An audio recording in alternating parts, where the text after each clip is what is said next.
chamando mais uma pessoa do serviço público, né? Olha só que bacana. Vou chamar minha queridíssima amiga, doutora Ellen Teixeira. Ela é gastroenterologista com área de atuação em endoscopia digestiva, médica coordenadora do ambulatório multidisciplinar de TI do Hospital da Força Aérea do Galeão, no qual eu já tive o prazer de fazer uma preceptoria lá. É um serviço lindo, super bem organizado, muito cheio de pacientes. Ela é membro da comissão das estaduais do GEDIB e sócia do GEDIB da SOBED, e vai falar um tema que eu tenho certeza que vocês, como pacientes, devem estar muito curiosos, que é como tratar as doenças inflamatórias intestinais. Obrigado por ter vindo. Bom dia, pessoal. Então, eu agradeço imensamente aí o privilégio, Marta e colaboradores, aí, que organizaram esse belíssimo evento. A gente fica sonhando aqui com um evento que tenha assim, muito mais pessoas, né? Que a gente possa ampliar e divulgar tanto conhecimento. Eu tive o privilégio de fazer uma pequena parcela desse evento lá no nosso serviço. Contei com a doutora Marta lá, com a Cris Jéssica, que também está aqui presente, com a Alessandra, que foi lá também nos prestigiar. E foi muito, muito proveitoso. Os pacientes reclamam que querem mais, né? Querem de novo esse evento. E também tivemos um evento muito especial com a preceptoria, fazendo um simpósio entre as Forças Armadas, já que é no contexto de hospital militar, com os outros hospitais militares, para que a gente possa ter parcerias e também estimular outros locais que tenham também pacientes com doença inflamatória para desenvolver esse tipo de atendimento. Eu tive o privilégio de ter sido semeada a plantinha aqui da doença inflamatória intestinal pela Ana Tereza. E eu estava lá quando aquele ambulatório começou a surgir. Eu me lembro que a gente gostava muito de fazer exame, e aí ela deu a notícia que a gente ia fazer ambulatório sexta-tarde. Aí a gente já botou a mão na cabeça e falou, não tenho ar para sair desse ambulatório. Aí ela falou que tinha poucos pacientes, mas depois dos pacientes a gente ficava discutindo o artigo, então a gente ficava lá até tarde mesmo. E como foi proveitoso.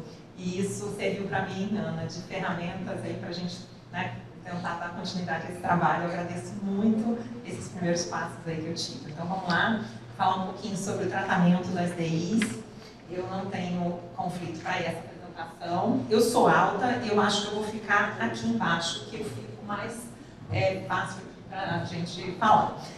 E eu gosto muito de começar a falar de DI mostrando a ilustração de um colo normal. A gente já aprendeu, já viu aqui com a doutora Ana Tereza. É uma imagem onde a gente vê a mucosa, né, bem brilhosa, com os vasinhos aparecendo, bem delineados, sem nenhum tipo de lesão. A gente consegue visualizar que ali é um colo saudável. Quando a gente vai para a microscopia, né, que não é o caso aí de vocês, a gente consegue ali perceber que está tudo bem arranjadinho, bem organizadinho. Né, aqui eu estou com dificuldade aqui no pointer, deixa eu ver, isso. Então a gente vê que as células aqui não têm infiltrado inflamatório, a gente chama de criptas, né, que são elementos ali da parede do intestino, todas bem organizadinhas e delineadinhas. E a gente gosta de fazer muito a comparação, eu gosto de trazer essa analogia de uma floresta tropical, onde a gente vê essas árvores bem verdinhas, bem, com um ecossistema bem equilibrado, né, onde as árvores, o solo, os animais ali estão vivendo de uma forma integrada, de uma forma bem equilibrada. Em contraste, a gente traz essa imagem, que a gente também já conheceu um pouquinho aqui com a palestra da doutora Ana, de lesões que vão sendo acometidas pela doença inflamatória. A gente vê ulcerações, né, escavações mesmo na parede, e aqui, inclusive, um paciente da doutora Ana Tereza, com uma grande lesão, assim, ulcerada, com muco e também sangramento. E a gente, ouvindo a doutora Marta falando, eu aprendi a fazer essa analogia de uma floresta pegando incêndio. E essa é a comparação que a gente gosta de fazer com a doença inflamatória intestinal. Quando a gente tem essa inflamação acontecendo, é como se fosse um grande incêndio na floresta. E a gente precisa conter esse incêndio. A gente precisa apagar esse incêndio o mais rápido possível, porque senão os danos são muito grandes e muito extensos. Então, nós conhecendo a doença inflamatória, os estudos, a gente percebe que essa inflamação, ela vem aos pouquinhos, uma fase pré-clínica, onde o paciente não tem sintoma, ele não percebe que ele tem essa doença. Essa inflamação ela já começa a acontecer lá no intestino, e quando ela aparece clinicamente, é o momento que a gente tem que correr para fazer esse diagnóstico, porque a gente tem uma janela, um período onde é mais interessante a gente fazer esse diagnóstico, porque os resultados do tratamento são melhores.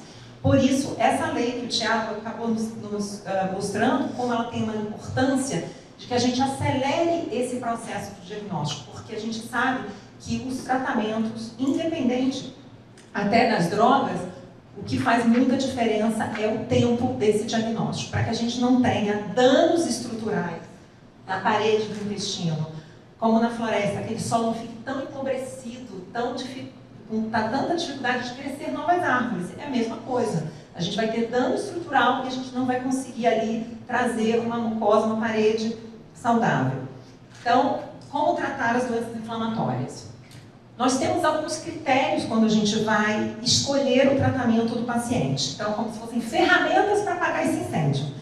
Eu não sou bombeira, mas, como sendo militar, a gente aprende algumas coisas a respeito dessa questão de incêndio. Então, a gente tem vários tipos de ferramentas diferentes. E aqui eu trago as que a gente usa para fazer a escolha do tratamento. Por isso que a doutora Ana falou, o tratamento da sua amiga não pode ser o mesmo seu, porque nós somos diferentes. E a doença comete de forma diferente cada indivíduo.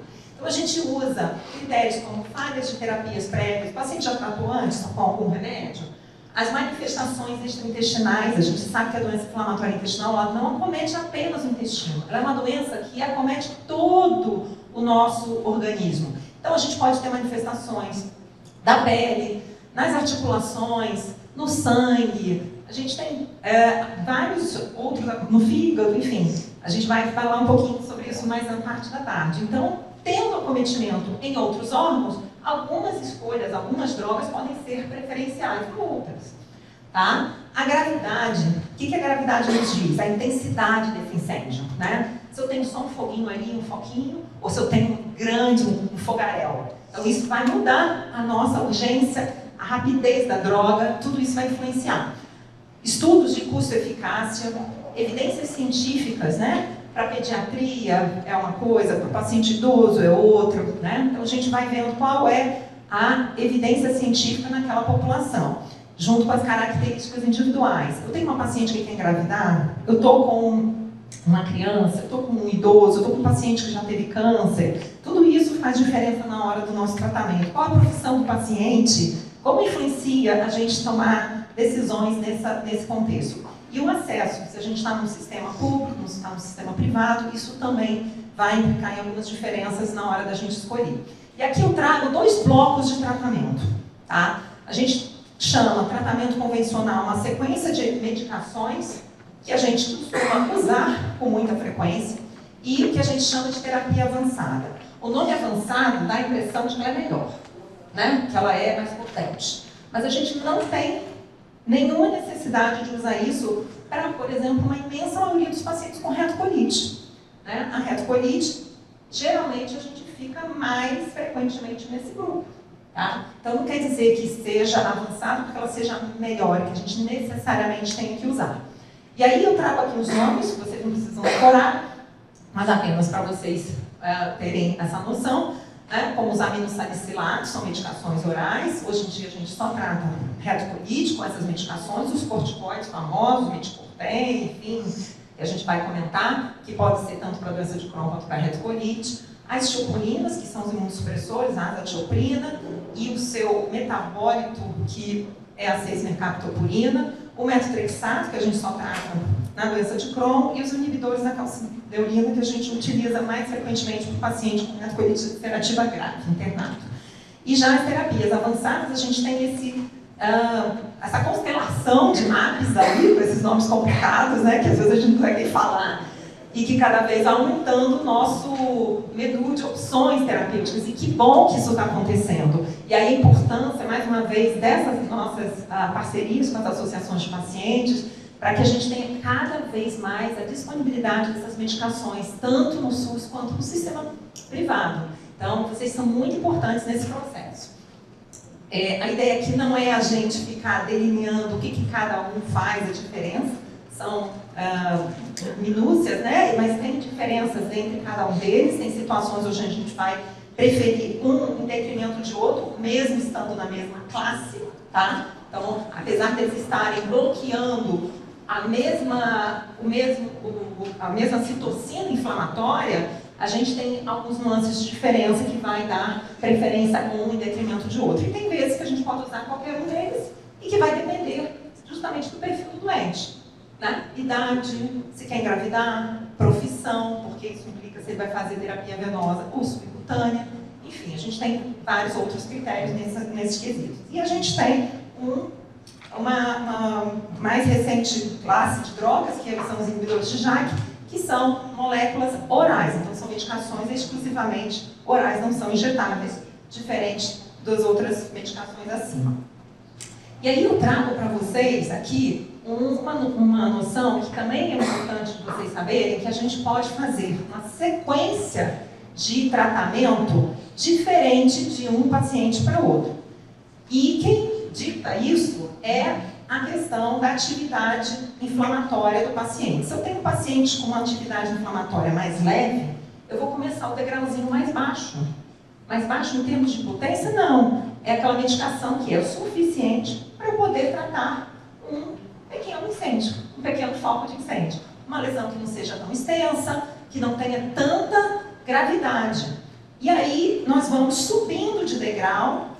Por exemplo, na retocolite ulcerativa a gente faz isso, mas nem sempre a gente consegue fazer também na doença de Crohn.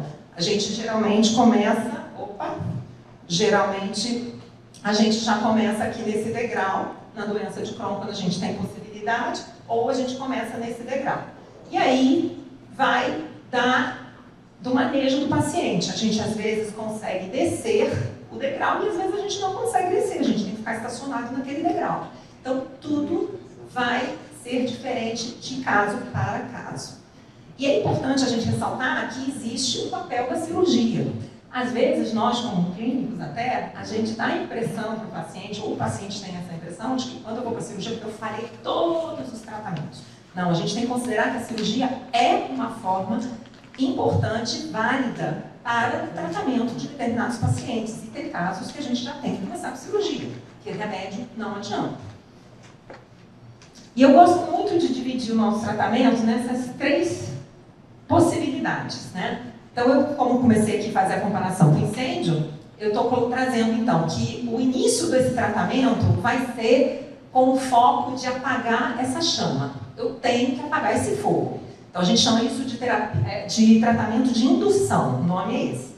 Depois, a gente vai para o tratamento de manutenção, que é evitar que aquele fogo que acabou de ser apagado, ele volta. Sabe aquela vela de aniversário que você apaga e daqui a pouco ela volta? Né? Sem você fazer nada? Então, é aquele fogo que acabou de apagar, ainda tem aquela fumaça, ainda está tudo quente, mas que daqui a pouquinho ele pode voltar a pegar fogo. Então, eu tenho que fazer uma manutenção. Não posso largar de mão, porque pode voltar o incêndio.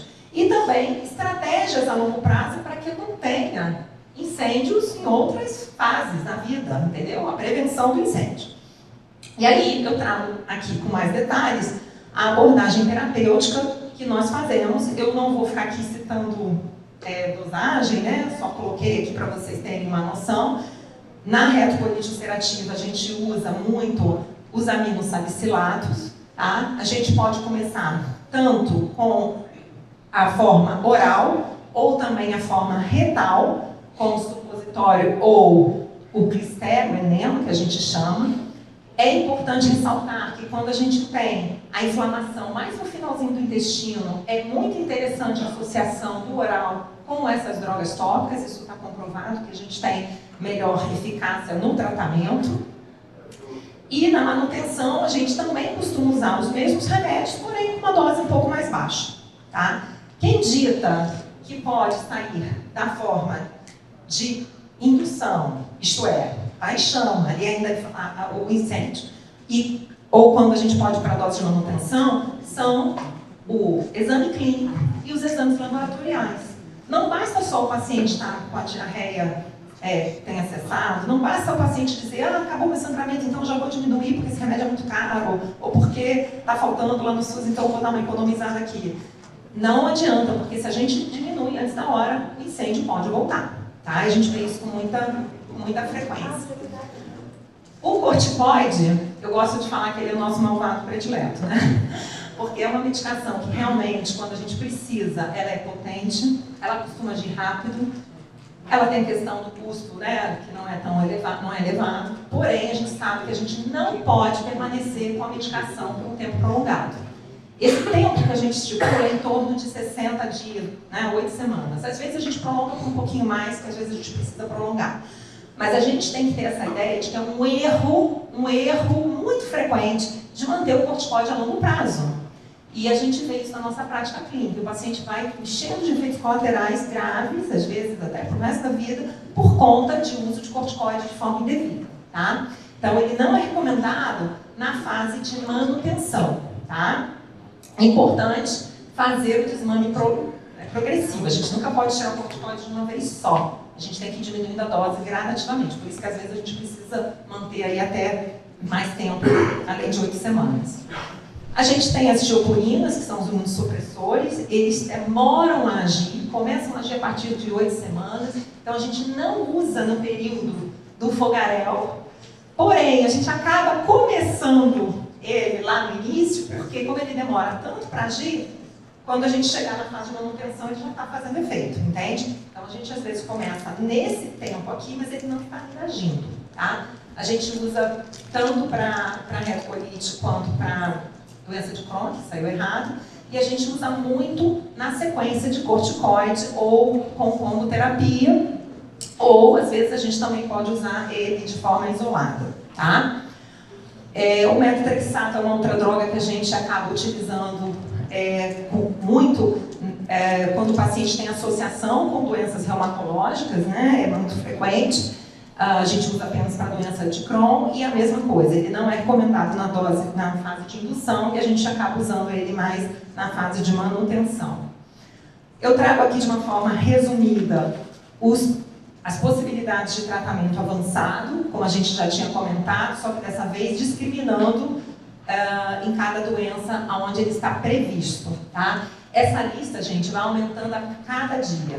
Cada dia é mentira, né? Mas a cada ano a gente vai vendo o surgimento de mais drogas. E que bom, porque cada vez mais a intenção é a gente trazer medicações que tragam menos efeito colateral e que a gente consiga uma maior eficácia no maior número de pacientes, tá?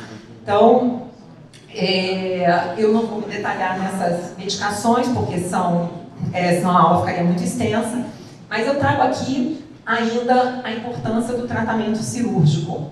E no tratamento cirúrgico, eu trouxe aqui 3 casos assim rapidinho para a gente comentar, inicialmente, que é muito frequente também a gente acabar vendo pacientes que têm uma doença leve e que acabam abandonando o tratamento e, quando voltam, estão com câncer, tá? Aqui está preto porque a gente tatua a lesão, mas um câncer inicial. Então, é importante vocês terem noção de que, às vezes, a cirurgia ela acontece ou porque houve uma falha nesse processo, nessa jornada do tratamento, ou porque o paciente é mais grave, como esses 2 últimos casos, que o tratamento clínico não foi suficiente, eles tiveram que ir para a cirurgia.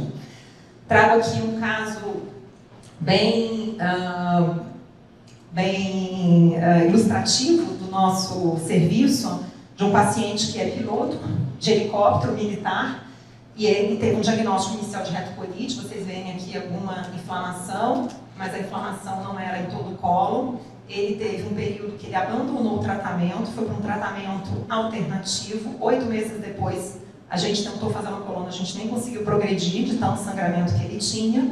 Esse paciente acabou tendo que ir para a cirurgia e retirar todo o intestino. Vocês veem aqui como ele está bem magrinho, a gente consegue ver até aqui essa parte óssea. Ele me permitiu trazer essas imagens, tá? É bem importante eu ressaltar isso. E eu gosto muito de trazer esse caso porque foi muito difícil dele aceitar a cirurgia. Porque ele teria que parar a atividade dele, afim, e o sonho dele, que era voar. E depois da cirurgia, ele ficou um tempo ostomizado, depois ele reconstruiu. E aqui ele mandou essa foto, quando ele voltou a voar. Ele colocou essa foto bem no limite, né, no Amapá, lá quase saindo do Brasil, Ele colocando aí, Oiapoque, Clevelândia, aqui começa o Brasil. Ele me escreveu assim, aqui recomeça a minha vida. Então, ele mostrando ele voltando para a atividade aérea. Ele, como piloto da presidência durante 6 anos consecutivos, levando os presidentes da República aí ao longo do nosso país. E, por último, agora em julho, ele foi nomeado para o cargo de confiança do Conselho Militar da Justiça, comandado pelo vice-presidente da República. Então, mostrando que a vida do paciente com doença inflamatória, ela não é limitada pela doença. Mostra aqui um caso muito dinâmico, que foi muito grave, que foi muito difícil, não foi fácil essa jornada, mas trazendo para vocês que quando ela é bem conduzida, quando a gente consegue ter um tratamento correto, a gente consegue, né, na maior parte das vezes, colocar esse paciente aí de volta para a vida. Terminando aqui, porque eu estou já extrapolando meu horário, importante dizer que quando a gente está fazendo tratamento, não basta a gente dar um remédio, a gente tem que monitorar. E esse monitoramento, às vezes, se faz um período mais pertinho, a cada 3 meses, às vezes a gente pode fazer de forma mais espaçada, dependendo da fase do incêndio, tá? E, por último, eu vou trazer rapidamente aqui sobre as estratégias a longo prazo para a gente prever esse incêndio. A gente sabe que quando a gente começa a intervir nessa fase inicial, a gente consegue modificar a doença, a gente consegue modificar os desfechos dessa doença. E por isso é importante a gente reconhecer quais são os fatores de risco. Se eu tenho fatores de risco, eu tenho que ser mais precisa, mais intensa com aquele paciente. Então é importante a gente falar sobre o tabagismo, que é um fator de risco, principalmente na doença de Crohn. A manutenção da medicação de forma errada é um importante fator de risco para o paciente voltar a ter incêndios. A ausência de monitorização, que o paciente que abandona o tratamento, eu estou bem, para que eu vou voltar no médico? Eu não preciso. A gente tem incêndios nessa ocasião, o uso de anti-inflamatórios, infecções, alterações da microbiota intestinal, o estresse, que tem um papel importante também nessa reativação da doença. E, trago por último, dar valor à fake news. Então, fico muito feliz que a FOPAD também está envolvida nessa questão da desinformação. Trago aqui, rapidamente, uma informação que foi divulgada no Instagram de um colega médico, infelizmente, dizendo, né, que óleo de coco virgem resolveu uma colite grave no paciente com doença de Crohn e a natureza vence a indústria farmacêutica. E quando a gente vai abrir, esse artigo fala de uma colite induzida por um processo de diversão do cólon, tem especificamente a ver com a doença de Crohn. O paciente até tinha doença de Crohn, mas o processo inflamatório era de outra causa. Isso foi um artigo científico numa revista, né, que a gente até sabe que é de boa qualidade, mas ele trouxe a informação de uma forma errada. E aí, eu fiquei impressionada. Em 2 horas, olha, 5.968 curtidas. Impressionante. Então, é fundamental que vocês procurem qualidade de informação. E a FOPAD e as outras associações conseguem fornecer aos senhores. E na dúvida, pergunte ao seu médico se isso é verdadeiro, antes de embarcar numa situação como essa. Tá certo? Como mensagens, eu trago para vocês que ao longo das últimas 2 décadas, a gente teve muitos avanços no tratamento da doença inflamatória intestinal. Quando eu me formei, há 26 anos atrás, a gente não tinha praticamente nenhuma dessas drogas. E a gente via um desfecho bem diferente do que a gente vê hoje. A gente consegue trazer uma qualidade de vida aos pacientes com tratamento correto, como eu mostrei naquele caso do meu paciente, e a tantos outros. Vocês são, na verdade, evidência disso. E que a gente consegue ter um restabelecimento de uma vida saudável em remissão, porém, tendo que monitorar continuamente. E é isso que a gente está querendo que vocês divulguem, né? Com outras pessoas, pelas redes sociais, com seus contactantes aí de pessoas que vão encontrando vocês. Eu agradeço mais uma vez e trago aí, peço desculpas porque eu extrapolei aqui o horário.